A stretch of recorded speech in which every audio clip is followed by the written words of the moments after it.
Well, who doesn't love a good ghost story? So, for this week's episode, Natalie and I are going to do something different. We're actually going to repost one of our more popular episodes from last year where our clubhouse members share some of their spookiest stories. So, buckle in and enjoy the scary tales.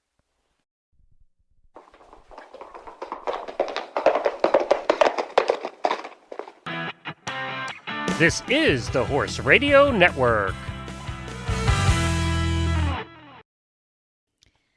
Hey, you're listening to Adulting with Horses, the best place to be if you can't be at the barn. We are your co-hosts and equine authors, Heather Wallace and Natalie Keller-Reinert. As crazy horse girls, we don't take ourselves too seriously in the saddle or out. We celebrate the things that make us different. Join us as we talk about horses and pop culture and get a little weird in a fun way. Thank you for being a little weird with us.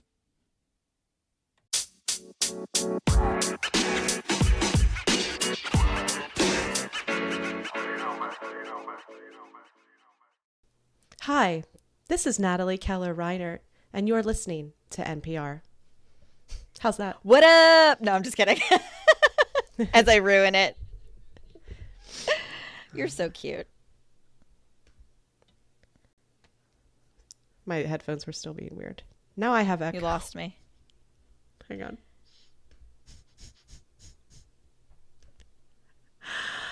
Now I have echo. Where am I hearing it from? Oh, no. I don't hear an echo for you. Oh my God, like 80 people just said that. It's like I'm a demon. It is like you're a demon. Well, it is spooky season. So if we're recording this, then, I mean, isn't that a great start? Okay, you're not a demon. I am still a demon in my head, but that also tracks.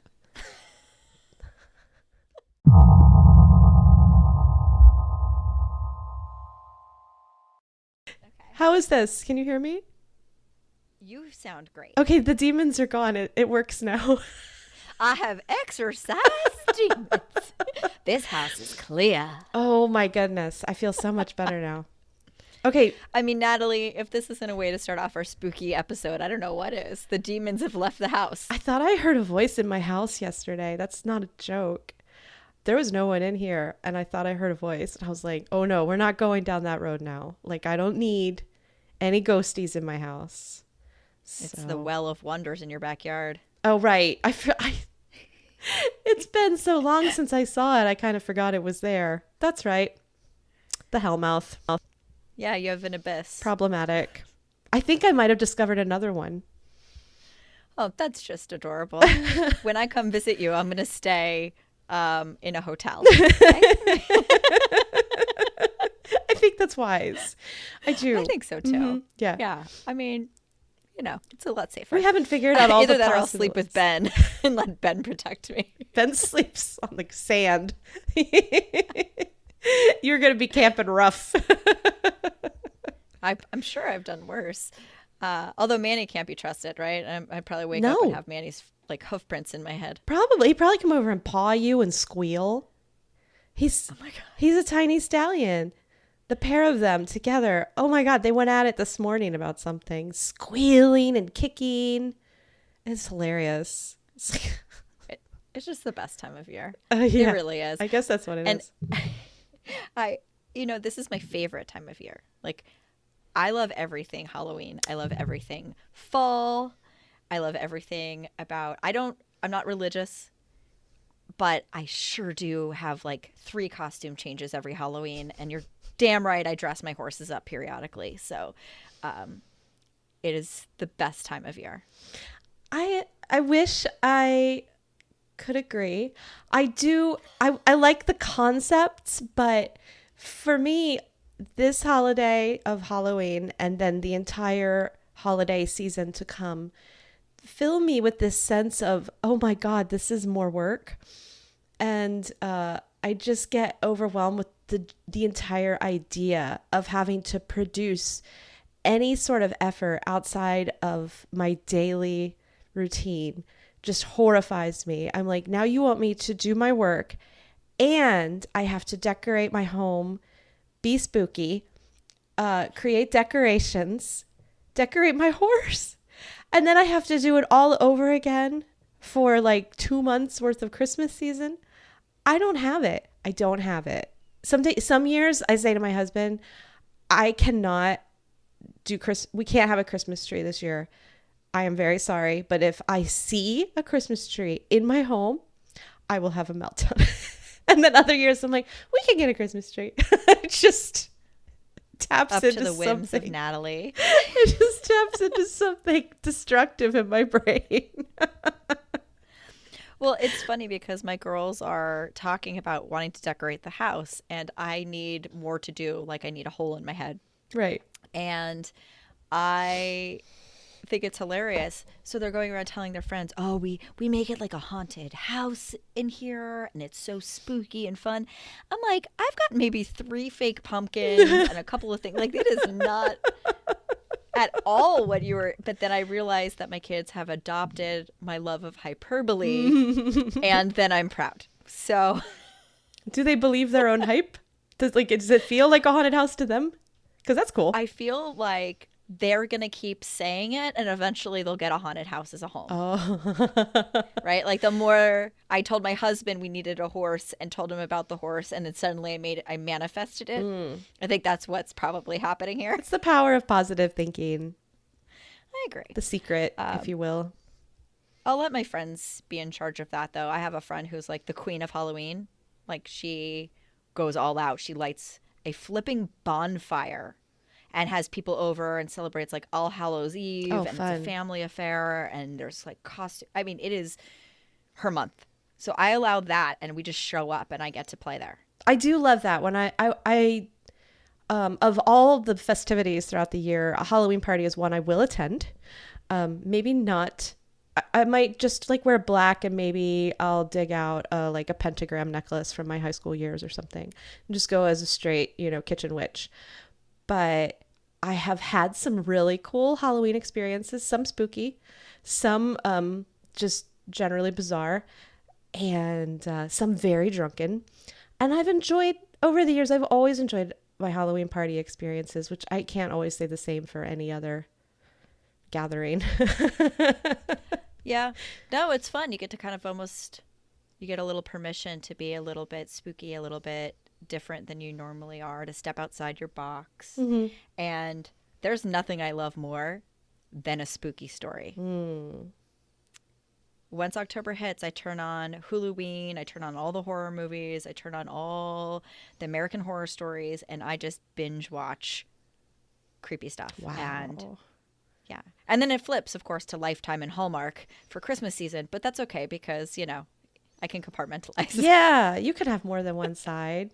I think the extent of my real spooky, I got really into like, paganism and that side of the Halloween experience. My spookiness in terms of like horror or creepy really limits itself to when I was a kid, I read spooky stories. What was that? Spooky stories to read in the dark? No, Goosebumps was a little young for me, but there was a series before that with like a black and white cover. I think it was spooky stories to read in the dark. And then there was like more spooky stories to read in the dark. They worked really hard on their titles. And we sort of passed those around at school. And I read those and got way creeped out. And then there was I read one Stephen King story in my entire life. I know a lot of people like Stephen King sort of transcends genre where 8-year-old girls are reading Stephen King and 70-year-old men are reading Stephen King and everywhere in between. I read one about like frogs falling on a town, and I said, no, this is not the genre for Natalie. We don't enjoy this. That tapped into my whole worst case scenario gene, and I couldn't live with it. So I kind of faded out on the horror side and went straight into the sort of supernatural, ghostly, spirits are revisiting us, but not in a bad way kind of direction. And I've like Casper the Friendly Ghost. Yeah. And so I've experienced ghosts that have mostly just been mischievous And nothing, no like disembodied hands have appeared in my room or anything like that. Thank God. Thank God. No. Oh, I'm even excited. No, but I definitely have some stuff that went down when I was growing up. I have multiple stories. None of them have to do particularly with horses, but I do have one that happened on a farm. And one that happened in my house, which was super creepy. But the farm one, I think, might be appropriate for today's episode. And yeah. I think everyone in the clubhouse got real excited. I feel like we need to have Lucy on because, my God, that woman's got stories. I think maybe we need to produce, like next year, we need to produce like an Adulting with Horses Lucy collab where we like do a multimedia experience. You know, I think that would be phenomenal. I mean, she could go solo. She'd probably do better than us. With the amount of stuff she has and life experience and stories, it is unbelievable. But I thought maybe we could read some of those stories and read them in a way like we're telling, like we're reading a story from a book. Okay, so like it'd be fun to kind of play that full ghost story approach. Yeah, like ooh. I have stuff to make s'mores, so I could we could pause and eat some s'mores to really put ourselves in the moment. Do you feel like that's appropriate, or is that over the top? I haven't actually had lunch today, so I don't know what that'll do to my brain, having that much sugar. I feel like it's just going to make you more fun. That's what I'm just, drip dribble, caffeine and sugar. Well, I've been in a funk, so I mean, I did have 3 pieces of Halloween candy today to get me going, so that certainly helped. I think you've got so much rain. It's probably rain related. Like, yeah, I think it's so. Like early onset sad. Yeah, well, you know what it is? It's just busy. It's just so busy. And then we ended up having a family emergency with, one of my in-laws. And it was just like, oh, we didn't need that. And super excited that we now, obviously worried and everything's going to be fine. But it's just like, you just when you think you've had enough and then it gets harder. Oh, definitely. This whole year. Yeah, this whole year has been like such a test for sure. And I'm failing. Exactly. So this is a nice distraction. But do you want to hear my farm story? I absolutely want to hear your farm story. Yes. Okay. Scare me. All right. Okay. Well, I don't know how scary it is. Okay, good. It's don't scare me. Definitely a little creepy. Titillate me. Okay. So, titillate you. Yes. When my dad grew up in a very small town in northeastern Kansas. It is actually, we talked about this before, close to the Pony Express. Yes. So when we used to go visit, my sister and I, it was always a big deal because all the neighborhood boys were very excited when we would come visit. And so we had a little gang of girls and guys we hung out with, and we used to go take the parents' vehicles and go joyriding, right? And one of the favorite things to do would be go to visit some of the neighborhood cemeteries, right? Because there's nothing else to do in the middle of the night in Kansas besides get into trouble, right? Okay. I like Kansas. This is good. Yeah, Kansas is great. Kansas is cool. So I happened to be dating one of these boys, casually when I was out there. And we were pen pals for a time. This is pre-email. Oh my God, I love everything about this. Oh, it's so Summer pen just pals. a lovely gentleman. Yeah. And so my sister is kind of quote unquote dating one of the other guys. So we take like 3 or 4 cars out and we go to this huge cornfield by railroad tracks. So this train comes through here periodically and we pull up to the side of this cornfield and Ryan, that's his name, his car dies, like completely dies. And it was a stick shift. This happened periodically, but they're like, oh, whatever, we're here. We'll worry about it later. So we all get out of the cars and we walk in the middle of the night through a cornfield. Oh my God. And our goal is this giant mound in the middle of the cornfield that it's surrounded by a copse of trees and it's an old cemetery. I'm talking like hundreds of years old. And as we're climbing this little mound to get up into the cemetery, all of a sudden the sound of cows and crickets and everything just disappears. Wow. Disappears. So we're like stepped into another dimension, right? Like there's a different plane of existence. Funny enough, the cornfield wasn't that scary, right? But so we get in there and it's all of a sudden my sister's like, ew, I feel weird. Like I feel really tired all of a sudden. And she starts seeing shadows, right? So we start seeing things in the trees. And my sister's yelling, don't step on the gravestone, don't step on the gravestone. And we're all just kind of walking around and the boys are getting a big kick out of this because, you know, the girls are grabbing their hands and everything. And finally, I get the heebie-jeebies, like all the hairs on my arm and the back of my neck stand up and I start feeling like there's somebody watching us. I was like, all right, that's it. My sister's like being a dramatic freak, but like now things shifted. So we climb back down the hill, and as we get to the bottom of the hill, all of a sudden you feel like this gush of wind and you can hear the cows again, like lowing in the distance. And we start walking back to the cars and we're all kind of talking because we're nervous and we're trying to, you know, stick together.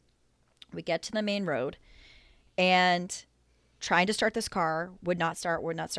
Ended up having to push it about 5 feet and it just turns on. What? Headlights go on, everything turns on, and it was like it never happened. It was like we were somehow stuck in this odd time warp. Wow. Or it was very creepy.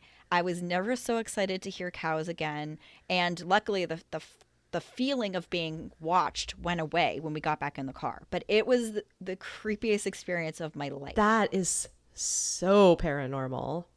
Like, right? Oh my gosh, the car turned off? What? The car turned off. I'm a little disappointed nobody was like, hey, wait, now I hear cows. And they didn't just like go back and forth, like stick your head backwards, no cows. Stick your head forwards, cows.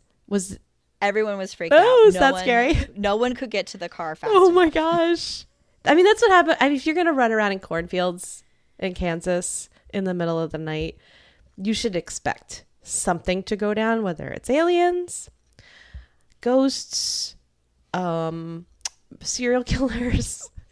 I believe something will go wrong if you run around a cornfield in Kansas in the middle of the night. I think that's been established by culture. You're basically looking for trouble. You really were. You were just like, let's get murdered. Let's get abducted. I want to be the final girl. Right? The very least of your concerns was probably stepping through to a different dimension on a... Now, let's get into some nitty gritty here. This cemetery, was this like a pioneer cemetery? And was it atop an ancient indigenous burial mound? And that's why it was higher. Did you go back possibly to Mesoamerican times? Do you think? It's possible. There weren't actually headstones. Like everything was on the ground. Oh, interesting. So it was definitely older. Yeah, because there's mounds, right, in the Midwest. We have some here too. It's a mound. Like it was, okay. You could see it from the road. I mean, it popped up out of the flat land. So that's definitely like ancient. Ooh. Yeah, we had to climb up the mound. Like we had to hold tree roots and like climb up. So it was definitely, I mean, I hope we didn't bring home some kind of shapeshifter energy or anything like that. You brought home the spirit of being bummed out, and every now and then it just pops up and you're super bummed. Right. Yeah, but I'm so bummed. It's my demon. So the bummer energy. I think I brought home some of that from March. Natalie had a bummer summer. I so, did. You know, there you go. I had such a bummer summer. It's all coming together now. It rubbed off on me. Well, tell me, did you have any scary stories or anything that's ever happened to you that was kind of paranormal and weird? Yeah, but mine was kind of uplifting. That's Sparkles. Cool. So when I was a teen, I moved to Florida while I was in high school, and like I'd already lived in Florida, and then I moved back to Maryland, and it was a whole thing. So I moved back to Florida, and it was super I wasn't established, and so I really only hung out with my trainer, and my trainer was with this sort of Wiccan high priestess, and everything at her farm was very goddessy, and it was pretty cool. She was a little out there, but it was pretty neat. I was a teenager. I was super into it.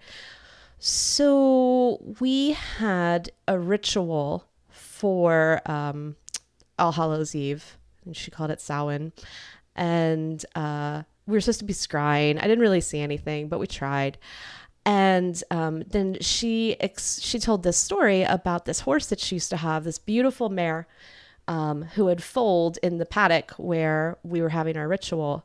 And she said that the mare died not long after the foal was born.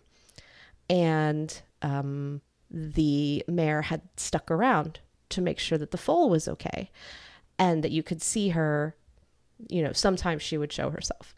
I was like, okay, that's pretty sweet. And she still had the foal. The foal was 2 years old, I think. And she wanted to race him. That was kind of her dream, was to have a backyard racehorse. So she sent him away for training. And he was doing really, really well. And she claimed that the mare wasn't back anymore. So I was coming in really late one night. I should not have been there that late. I don't know what I was doing. I think I used to kind of use the place as a home base to like stash my car, and I'd go places with other people. Naughty Natalie. 17-year-old I love stuff. teenage Natalie. Well, yeah, I was just like going to concerts and stuff. It wasn't a big deal. I was really into Depeche Mode. It was a whole thing. So,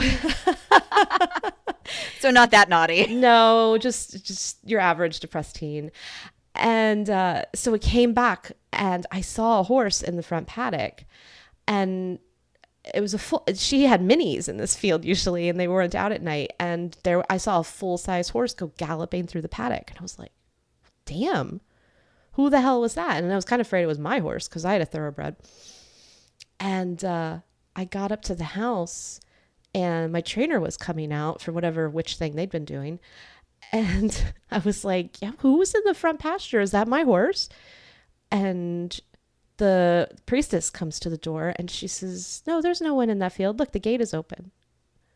And I was like, can I go check? My horse is in his stall, passed out asleep. She said, oh, you saw Diabola. The mare? The ghost mare? She said, yeah. I said, well, what was she doing back? And she said, oh, I brought Warfield back. He's back from the trainers today. So, yeah. So, like, the day she brought her colt back, the mare came back and was in the front pasture. Oh, that gives me chills. I saw her clear as day. Like, there was a horse in the field. No, I believe it. So, I absolutely believe it. I've seen things. that's the thing when somebody says, well, I don't believe in ghosts. I'm like, I don't care. I've literally seen a ghost. Like, it was like seeing something real. It was... Yeah. I don't know what to tell you, bud. You could not believe him all you want, but I was there and I saw it. And she was lovely. Oh, that's lovely. And I love that she was still with him. Mm-hmm. Yeah. She was, the woman who owned her was very adamant that she was the best mother in the entire world. And she was not surprised that she didn't leave the farm. So, Oh, wow. give you a little Halloween tale, a little Halloween tear. That's so sweet. I know. Yeah. Oh, well, I love that story. The weather is turning. It's getting colder. Time to start thinking about stocking up for winter with the new releases from Redingote Equestrian. They have recently released updates to their famous one-piece jumpsuits. New textured ripstop fabric and adjustable cords added to the hood, so they feel super fresh this season. But if you aren't a fan of coveralls, they have just announced the release of their new Separates collection of bib pants and jackets. Redingote has something for every woman, whether working in the barn or riding through the winter. Stay warm, dry, and feminine in Redingote. I think it's time for us to turn the tables and read some of our friends. Yes, I think we should. I was reading through these earlier, and I really want to read the one about Lucy's grandfather, because it reminds me of like the Wild Hunt.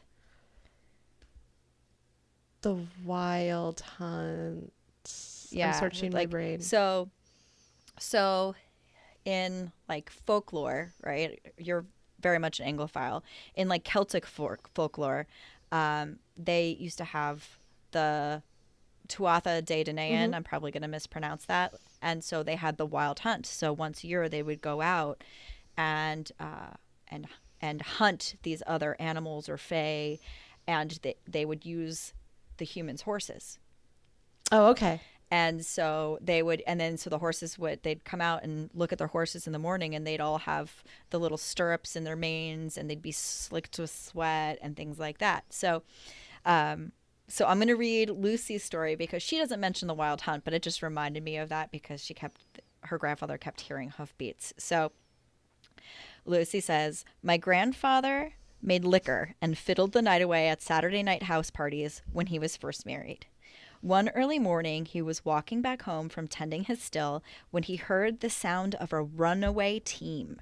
He dove into the bushes to avoid being trampled, but the sound died away without him seeing a thing. He brushed himself off and started towards home again, but in just a few minutes, he again heard the sound of a runaway team, and again he hit the bushes, and once again the sounds faded away.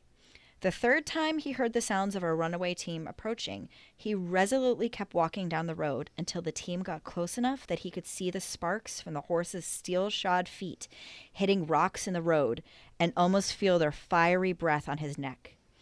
At the last minute, he dove to safety and lay there as the team drove past. My grandfather never drank another drop of liquor, and he put away the fiddle, widely known in Appalachia as the devil's instrument. He firmly believed he had narrowly escaped having his soul snatched by the devil driving his runaway team. Of course, later in life, he mistook the headlights of Mom's borrowed Jeep for a UFO when Mom accidentally backed in the branch and landed with the headlamp shining straight up into the heavens. Oh my God. My grandfather ran out of the house when he heard the crash and saw the lights shining straight up, then ran straight back into the house to tell Grandma that a UFO had just landed. Oh, jeez. Oh, my God. So I love his sense of imagination. Yes. However, that third time's the charm, right? Like that, of course, he had a still. I'm sure there was some moonshine involved, but like 3 is that number, right? You just never know.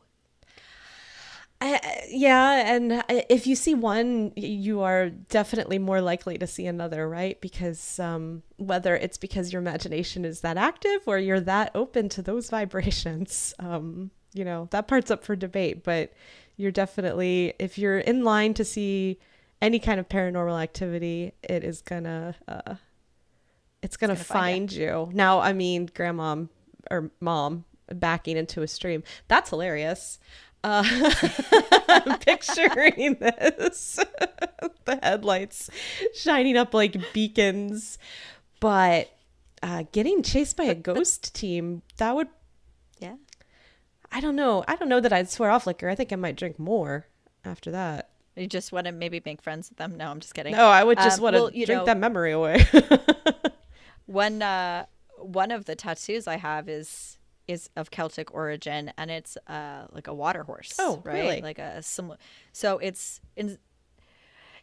I've always been very interested in Celtic mythology, and the puka is famous, right, for being a black horse with red eyes, and it breathes fire. So there's a lot of things that in the story kind of sound like some old tales that have been told out in the British Isles, and the Great Smoky Mountains, they have their own folklore.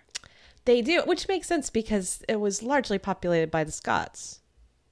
So Makes sense. The Appalachians are like an extension of Scotland in a lot of ways, a more earthy, do-it-yourself, Scottish. Outlander vibes. Yeah. Hello.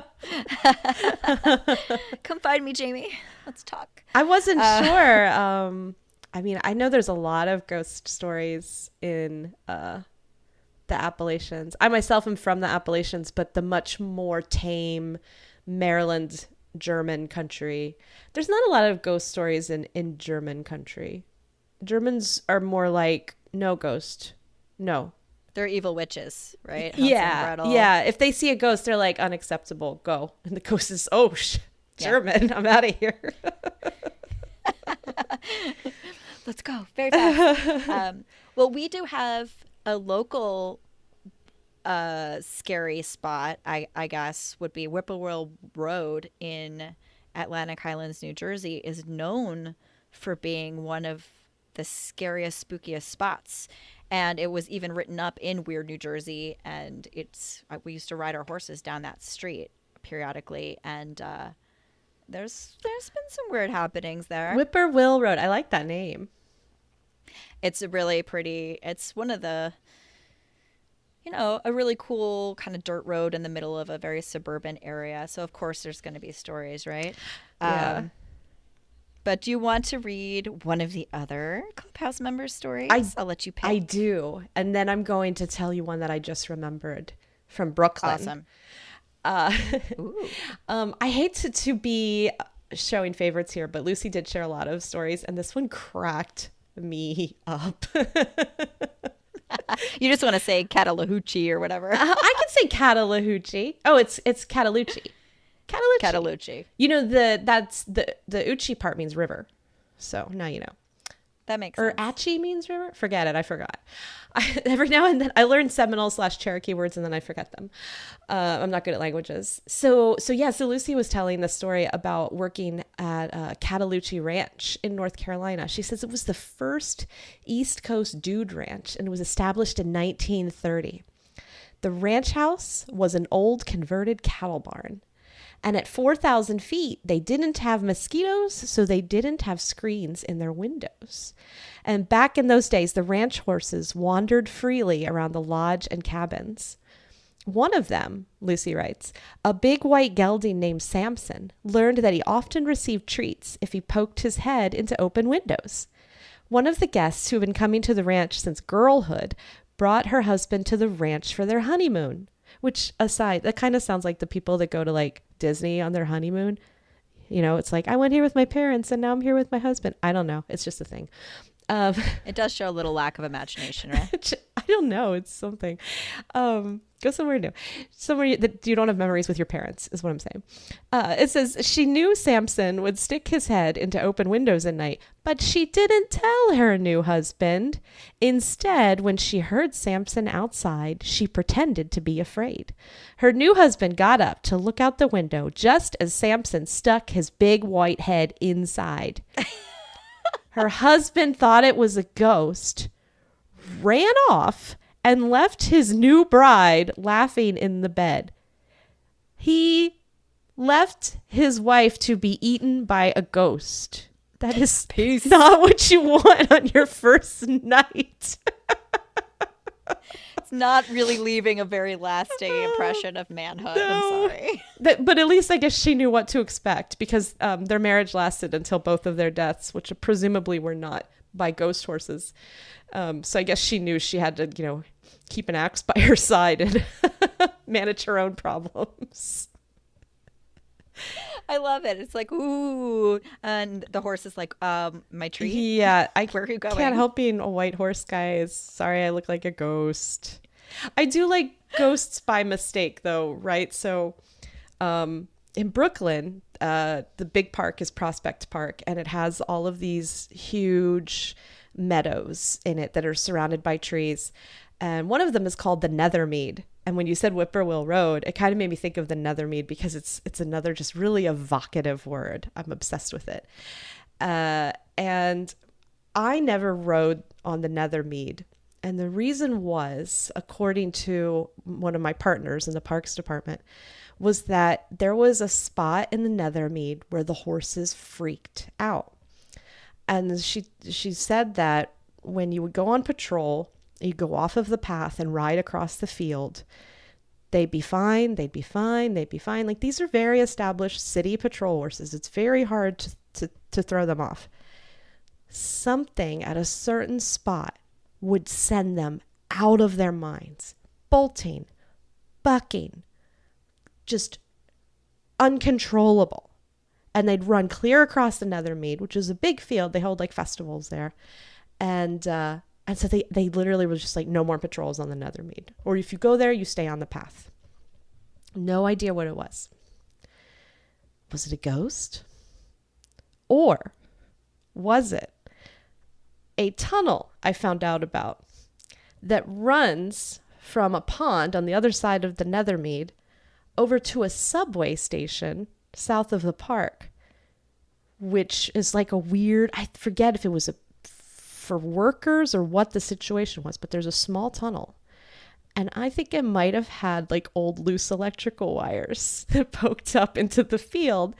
and zapped these poor horses every time they would galloping across. I don't know for sure, but knowing New York and its Possible.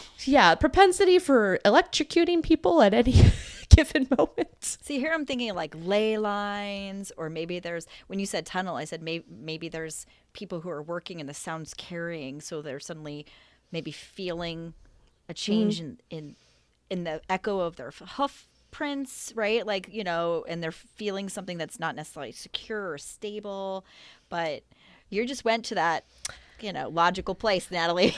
Abandoned infrastructure is kind of a thing in New York. It's also scary.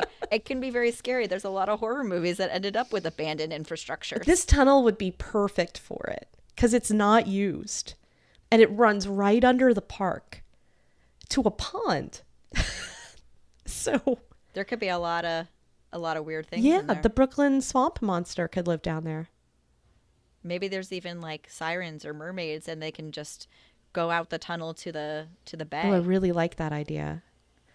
Right. I have old drafts of like a fantasy novel set in New York that has elements of different statues all around the city. And I'm not averse to dusting off that manuscript and adding a few elements. Just tell me if you want me to be your muse. That's fine. I understand. I want you to be my ghostwriter because I'm exhausted. Oh, same girl. Same. Oh my God. All right. Well, let's read Kathy Wood's one. So Kathy Woods writes, riding through the long, pitch dark, creepy tunnel on the road to nowhere. Even the name is creepy. In the Great Smoky Mountains, rumor has it that it's haunted. So it does sound like Whippoorwill Road, except there's no tunnel in mine. Oh, thank goodness. I've written, the tunnel is because the trees are coming over you, so it feels like you're in. But I've ridden it many times, once on my way back out, and she took a video of the ride in and posted it in the clubhouse. So for anybody who listens, if you guys are in the clubhouse, you can go see Kathy's story and video. But she says she was riding drag at the end, and something kept bumping her saddlebags and making a sound. That's so scary. Even her horse, Dan, kept stopping to look back. It was creepy and felt a presence. You know what's crazy about this story, the craziest part, is the part where she says, I've ridden it many times. Like, Kathy. Yes. Keep going back. Stop going in the haunted tunnel, Kathy. Please. We like you. We want you to live. I feel like Kathy and I need to have a serious face-to-face where I'm like, Kathy, you have to stop all of your behaviors. And she says to me, Natalie, you have to do all of these things. And I'm like, no, Kathy, stop these behaviors. Stop going on mountaintops. Stop going through haunted tunnels. She's like, no, Natalie, come with me. And we just argue. I'm so risk averse. And Kathy's like, let's go. I know. I'm rethinking this whole Iceland thing. I think I'm going to end up at the bottom of a lava crater. Oh my God. Maybe, I'll bet Iceland has some cool horse ghosts. Well, the nice thing is the Vikings love to tell stories. So I'm sure I'll hear plenty of stories. And the hotel we're going to be staying, actually, you'll appreciate this. It's named for the woman who lived there. She was a famous female author in Iceland. And it's told she still lives on the premises in her ghostly form. Oh, fun. I said to my husband the other day that I want to be a ghost. He was like, okay. Well, yeah, because you never rest. Yeah, I guess that works for me. I'm sure he was surprised. He was like, yeah, that tracks. Yeah. I don't think he really said anything. But he's a non-believer, so he doesn't even know. If I go first, I'm haunting him. Yeah. Well, so it's funny. My husband, he's kind of that weird mix of doesn't believe in a lot of woo-woo stuff because the idea of it scares him, but he believes in demons and things like that. No. Like, he doesn't necessarily believe in like shifters or vampire, but he believes in demons. So let me tell you, we saw Paranormal Activity. That man didn't sleep for a week. Did not sleep because he's like, that shit happens, Heather. And I'm like, I know. Like, I'm fully aware that that happens. But anyway, so it's really funny because he's like a little bit denial, a little bit belief. But, you know, it is what it is. Listen, shit happens. Like, there's some creepy things out there, and it's not just folklore. I mean, people, you and me, have seen things, and this is that time of year when those things come out to play. Oh, for sure. I think that happens a lot where people love to only believe the scary things and not believe the good things. And that's the part I think that's always frustrated me about like Halloween sort of turning into this gore fest, which I don't identify with liking gore or being frightened. Obviously, I've made that really clear. I'm a big baby. But like there are so many cool things when you dig into the spirit world and playing with the you know, the folklore, the fairy tales, and where things match up with real life stories versus, you know, the folklore people are telling. It's fascinating to me and I appreciate it. So I try to avoid things that imply, you know, that it's all just demons and poltergeists and blood running down the walls and things like that. Because I'm the opposite, where I want to believe something. I want to believe all the good parts, and I want the bad parts to stay far away from me. I do not need any of that. I get that. No, I totally get that. Well, and there's something really comforting in the fact that, you know, when we lose a loved one, they maybe don't always necessarily leave us in spirit, right? Mm-hmm. Like, so there's things to hold on to, whatever someone's belief system is, but I think you have to have that balance, right? Mm-hmm. It's, you can't have the bad stories without the really, really good stories too. Like, it's not just one or the other. Right. It's an array. And trust me, I have a super spooky story from when I was a kid, but there's a poltergeist, there's a whole bunch of like weird teenage hormone stuff, but nothing bad came of it. I just really learned to be careful about playing with the Ouija board and things that were outside of my control. My mom told me specifically, based on teenage experiences, not to touch a Ouija board. She was like, just trust me on that. I was like, okay. Yeah. Oh no, I mean, it's fun, and my daughter's at the age too where she's starting to explore different religions and things like that. And I just told her very up, I'm like, listen to the story, learn from me, promise me you won't touch a Ouija board. Like, that's all I'm asking. Do whatever else you want. Light as a feather, stiff as a board.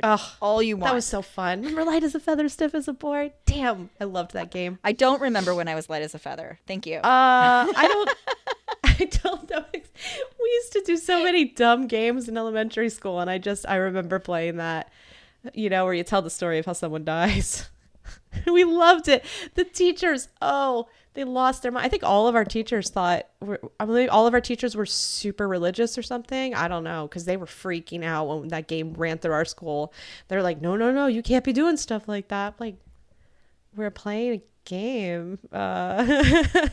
Well, 1986, I remember very clearly, because Friday the 13th came out. Not Friday the 13th, Nightmare on Elm Street. Nightmare on Elm Street came out, and I was in elementary school, and we used to play, instead of tag, we would play Freddy Krueger. Okay. So this is the world I grew up in, and ironically never saw Nightmare on Elm Street until I was an adult. Mm-hmm. I guess I didn't feel the need because I'd played Freddy so many times. You know, I think we played it too, honestly, because that name was really present in my life, but I was, you know, a little kid and I had never seen it at any point. But yeah, Freddy Krueger, we used that word for everything. Like, oh, Freddy Krueger. Like, it was such the boogeyman. Yeah, it was the early 80s version of the word boogeyman. I think you used it for everything scary. Yep. And my kids, it was funny because they've been really into, judge me if you want, but I let them watch like the Scream franchise, right? It's kind of a funny take on horror. Like, it's not scary, really. I mean, it's kind of a movie within a movie making fun of horror movies, right? So I let them watch it. And now my daughters want to move on and they want to watch it. They want to watch Friday the 13th and all these other movies. And I was like, well, you're not going to watch the remake of anything. You have to watch the originals because then you won't be scared, because for you, these effects are not scary Whereas when we were children, the effects were debilitating. Yes. All of those movies ran through all of my friends in elementary school. They were all watching them. I saw some of it, but I was definitely a, like, I'll be in the other room kind of girl. Now, the movie that debilitated me, if you want to use, I love that phrase for this. You're welcome. Return to Oz. It's the scariest movie ever made. And I will top that. There was a scene in there was a Wizard of Oz that was made for TV or the Disney Channel or something, and I've just forgotten the name of it, but it was like a like street Wizard of Oz, I think is how they probably would have phrased it in the 80s. And with like hip hop music. And it had a terrifying scene with these trash cans that were going to eat them. And I've never really recovered from that either. Like, So every time you go take out the garbage, you like drop it and run? it's not that bad, Heather, but That you'll admit on air. but I definitely could still picture these murderous trash cans. So, yeah, I think maybe my issue that's not a paranormal issue or a spooky issue so much as I'm afraid of inanimate objects being magicked into life by cruel wizards. That's what that is. That's different. It's a whole other subject. That also sounds like an interesting book that could be made. Not by me. It's too scary. Maybe I'll write it. You'll be the main character. Whoa. No, it'd be like in Forgetting Sarah Marshall. They're like, a mobile that could kill you. Why don't you just turn it off? The movie's over. That's a great That's movie, my favorite by the way. movie. I love that movie. Oh my God. Well, I want to read one more story. Okay. Not to get back. One more that L.A. Sokolowski has submitted to L.A. us. Sokolowski, And she's a treasure trove of history right there. She is, well, she's a journalist. I knew And it's pretty obvious too by the way she writes, right? So she does her research. So this one's going to be good. So she says, this one was picked up by Ripley's Believe It or Not. One Hudson Valley ghost tale that I am endlessly drawn to concerns a ghostly servant girl who haunts Leeds in Greene County. The basic story goes like this. Sometime in the mid-18th century, a servant girl ran away from the house of her master, a wealthy and prominent man. The master chased after her, caught her, and tied her to his horse. Well, that's just rude. Very. The horse then bolted, whether by tragic accident or by deliberate provocation, continues to be an object of debate through various retellings. And the poor girl was gruesomely dashed to death. Although some versions of the story hold that the master was sentenced to wear a noose around his neck for the remainder of his years, it seems he escaped any real prosecution or punishment. However, if the courts failed to do justice, then the spirit world, with the help of human storytellers, had something else to say. Reports soon emerged that on any given night, if one passed the fatal spot, variously known as Spooky Hollow or Spook Rock, one might confront a host of specters, including, of course, the ghost of a woman being dragged by a spectral horse. And these stories continue to be told into the present day. What makes this story so compelling to me is that at some level it is true and true to place. There really was a servant girl named Anna Dorothea Swartz who died in this way in this place in 1755. Her master, William Salisbury, really was one of the richest men in the region. And although a bill of indictment was drawn up, strangely some 7 years after the fact, it was officially ignored. The initial story thus seems to emerge from a simmering sense of injustice in the local community regarding the original case. So she goes on a little bit more, but I mean, that sounds like justice in the making. This person will never rest for the murder that he did. And that poor horse being used as a tool. Yeah, I'm offended. I was actually wondering if the horse died or if the horse died a natural death later and then came back to join these spirits in their sort of punishment. Their punishment against this man. Because it's interesting because also it's Spook Rock. So was the horse spooked maybe by ghosts that were already gathered there. Like maybe that was a bad place, like an unfortunate place for the horse to have walked past at night, because it's already sort of a resting ground for all of these spirits. There's a lot of potential there. A lot of interesting questions come up whenever I hear that story. Makes you think. It also makes sense. Is it called Spook Rock because that's where it happened, and maybe the story was that the horse spooked because the girl was attached to him. Yeah. And they both ended up in a tragic accident. Yeah. And it makes sense, too, that in 1755, a rich guy could kill a servant and nothing was going to happen politically or in the sort of non-existent legal system of the colonies. So. Patriarchy. Yeah. I think it was probably considered fine by most people. Like, she ran away from you? Your own servant? How dare she? Well, God forbid you didn't want to sleep with your master. Well, I mean, he was rich. Isn't that what women want? We want rich. That's it, right? Yeah. That's it. That's it. That's what they tell themselves. Also, if anyone tries to force me to call them master, I mean, I'd rather die. Like, that sounds terrible. So here's the part where we normally include an adulting win of the week. And Lord knows we could all celebrate something, right? But Natalie's doing this gallivanting off at Quarter Horse Congress, selling books and like boring stuff like that. Just kidding. It's pretty awesome. So we want to know actually what your adulting wins are. Send us your comments. I'll read them out loud on the podcast on this episode, or even better, leave us a voicemail so we can hear it for your own words. To leave a voicemail, visit anchor.fm/adultingwithhorses and click on the voicemail option and leave us your adulting win of the week.